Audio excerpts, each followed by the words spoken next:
हिंदू धर्म में बसंत पंचमी का विशेष महत्व है। इस दिन मां सरस्वती की विधिवत पूजा करने का विधान है। इस साल बसंत पंचमी पर काफी खास योग बन रहा है। जानिए बसंत पंचमी के दिन किन कामों को करने से बचना चाहिए।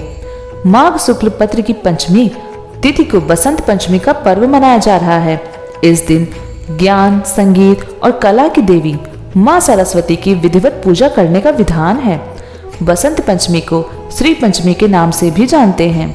बसंत पंचमी के दिन अक्षर अभ्यासम, विद्या आरंभ आदि संस्कार किए जाते हैं। बसंत पंचमी को साल के अबूझ मुहूर्तों में से एक माना जाता है।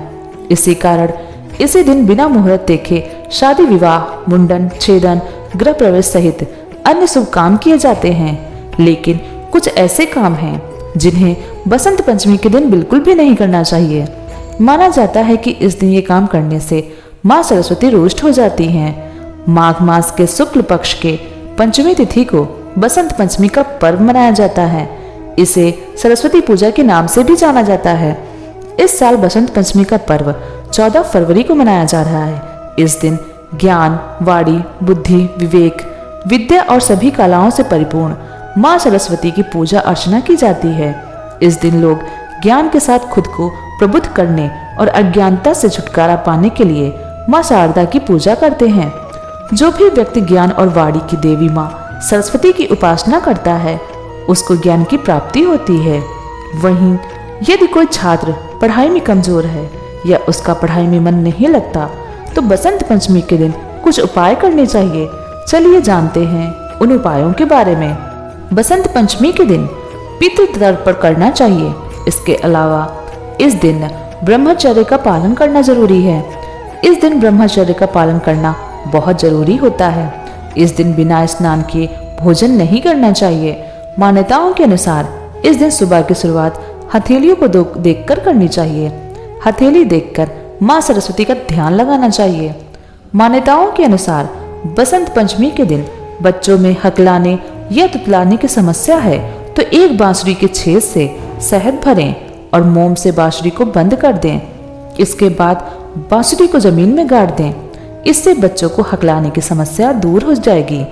इस दिन यदि संभव हो तो पीले कपड़े ही पहने। पीले कपड़े को बसंत वाले दिन पहनना शुभ माना जाता है। बसंत पंचमी के दिन सुबह सुबह उठकर स्नान करके पीले वस्त्र धारण करें। इसके बाद विधि पूर्वक माता सरस्वती की पूजा करनी चाहिए। उन्हें पीले फूल अर्पित करें। जिन बच्चों का मन पढ़ाई में नहीं लगता या फिर वो पढ़ाई लिखाई में थोड़ा कमजोर हैं, उन्हें बसंत पंचमी के दिन घर में मां सरस्वती की मूर्ति या प्रतिमा लानी चाहिए। बसंत पंचमी के दिन पीला टीका लगाना चाहिए। इस दिन पितृ तर्पण करना भी शुभ माना जाता है। मां सरस्वती की कृपा से छात्रों में एकाग्रता आती है। बसंत पंचमी के दिन प्रेम और काम के देवता कामदेव की भी पूजा होती है। माना जाता है कि इस दिन कामदेव और रति स्वर्ग से पृथ्वी पर आते हैं, इसलिए विवाह से जुड़ी खरीदारी करनी चाहिए। इसे आज ही कर लें। बसंत पंचमी के दिन सूर्योदय के समय स्नान आदि करने के बाद सरस्वती जी की पूजा करें। इसके बाद ही भोजन ग्रहण करना चाहिए। बसंत पंचमी के साथ बसंत ऋतु का भी आरंभ हो जाता है, इसलिए बसंत पंचमी के दिन पेड़ पौधों की कटाई नहीं करनी चाहिए। बसंत पंचमी के दिन मां सरस्वती की पूजा की जाती है और माता को प्रिय रंग पीला है। इस दिन पीले रंग की वस्त्र धारण करने चाहिए। बिल्कुल भी काले, लाल या अन्य कोई रंग नहीं पहनना चाहिए। मां सरस्वती को वाणी की देवी कहा जाता है, इसलिए इस दिन अपनी वाणी में थोड़ा विराम रखना चाहिए। किसी से अपशब्द न बोलें और ना ही किसी से वाद विवाद करें। अगर आपने बसंत पंचमी के दिन विधिवत पूजा करने के साथ व्रत रख रहे हैं तो कोशिश करें कि सात्विक भोजन करें। मांस मदिरा का सेवन न करें तो बेहतर है।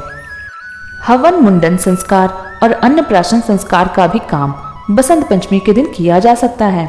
यह दिन बहुत ही शुभ होता है। अगर आप यूं ही घर में पूजा करना चाहते हैं तो भी आप बसंत पंचमी के दिन यह काम करा सकती हैं। किसी नए काम की शुरुआत, निवेश या फिर नौकरी की शुरुआत के लिए भी यह दिन बहुत शुभ है। बसंत पंचमी का पर्व शादी, विवाह के लिए शुभ होता है। इस दिन आप बिना मुहूर्त के भी शादी करा सकते हैं। आपको इस दिन माता सरस्वती के साथ माता लक्ष्मी का पूजन करने से वैवाहिक जीवन में आने वाली समस्याएं दूर हो सकती हैं। वैवाहिक जीवन को सुखमय बनाने के लिए बसंत पंचमी का पर्व बहुत शुभ माना जाता है। अगर किसी छात्र की पढ़ाई ठीक से नहीं चल रही है तो बसंत पंचमी के दिन गरीब बच्चों को किताबों का दान करना चाहिए। किताबों के साथ बच्चों को पेंसिल और किताबें भी देनी चाहिए। इस दिन आप बच्चों को कुछ ज्ञान की बातें बताएं और उन्हें पढ़ाई के लिए प्रेरित करें।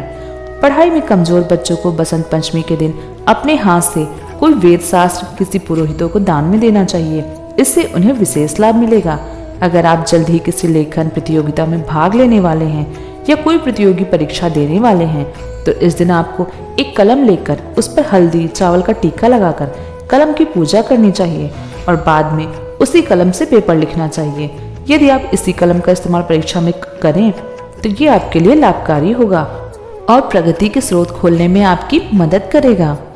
दोस्तों, बसंत पंचमी से संबंधित अगर आपको जानकारी पसंद आई हो तो हमारी वीडियो को लाइक करें और हमारे चैनल को सब्सक्राइब करें। धन्यवाद।